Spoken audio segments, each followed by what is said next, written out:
À la lecture de 1 Jean 47, Jésus voyant venir à lui Nathanaël, il dit de lui, voici vraiment un Israélite dans lequel il n'y a point de fraude.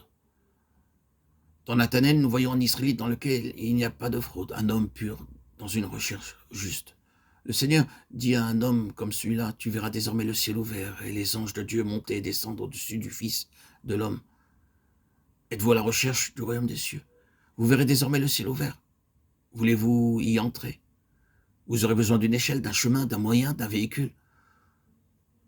Vous verrez les anges de Dieu monter et descendre au-dessus du Fils de l'homme. Vous verrez désormais le ciel ouvert.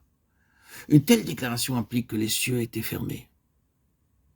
Cela encore comporte en soi le fait que pour l'homme, la vie éternelle a été également placée derrière un ciel fermé. Même pour Nathanaël, même pour Nicodème, même pour un Israélite au cœur pur, cela est vrai par nature. Leur désir ardent est pour un ciel ouvert. Ils se portent en avant vers le royaume des cieux, mais il est fermé.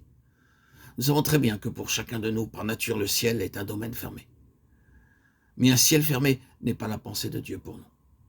Nous appartenons au ciel. Christ appartient au ciel. L'Église appartient au ciel. Cependant, le lieu même auquel nous appartenons nous est fermé.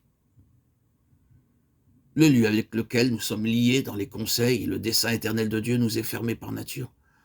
Cela a sa manifestation la plus terrible en ces moments de la croix, quand le Seigneur Jésus, se tenant la place de l'homme dans son état de pécheur, s'est écrié « Mon Dieu, pourquoi m'as-tu abandonné ?» Le ciel m'est fermé. Le lieu auquel j'appartiens, mon ciel, ma maison m'est fermée. Je suis un banni du ciel. Tel est l'état de l'homme par nature, exclu du ciel, du lieu pour lequel il a été fait, du lieu qui lui appartient dans le dessein de Dieu. Le Seigneur dit à Nathanaël, vous verrez désormais le ciel ouvert. Il y a bien plus de signification dans l'expression que nous employons si souvent, un ciel ouvert, que nous n'avons reconnu. Qu'est-ce que jouir d'un ciel ouvert? C'est être chez soi, en communion avec le Seigneur. Savoir une vie céleste, savoir toutes les ressources célestes à notre disposition.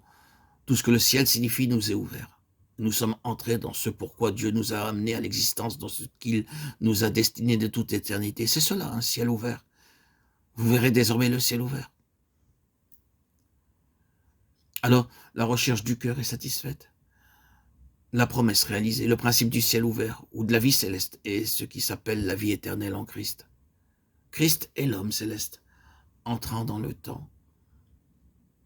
Nous avons dit une ou deux fois que l'Église doit être ce qu'était et ce qu'est l'homme céleste, quant à son être, quant aux lois de sa vie, quant à son ministère. Tout ce qui est vrai de lui en tant qu'homme céleste doit devenir vrai de l'Église. Ainsi, vu que le Seigneur Jésus en tant qu'homme céleste est né ici-bas dans le temps, ainsi en est-il de l'Église. L'homme céleste corporatif d'avoir une naissance ici-bas dans le temps, et sur le même principe sur lequel Christ naquit. Comment le Christ est-il né?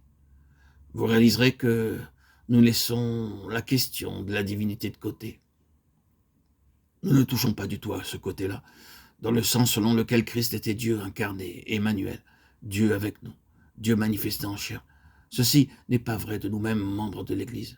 Cela est compris, nous parlons de l'homme céleste, pas du Fils divin, pas de la divinité, de sorte que ce qui est vrai de Dieu, en tant qu'homme céleste, quant à sa naissance, doit être vrai de toute l'Église dans chaque partie.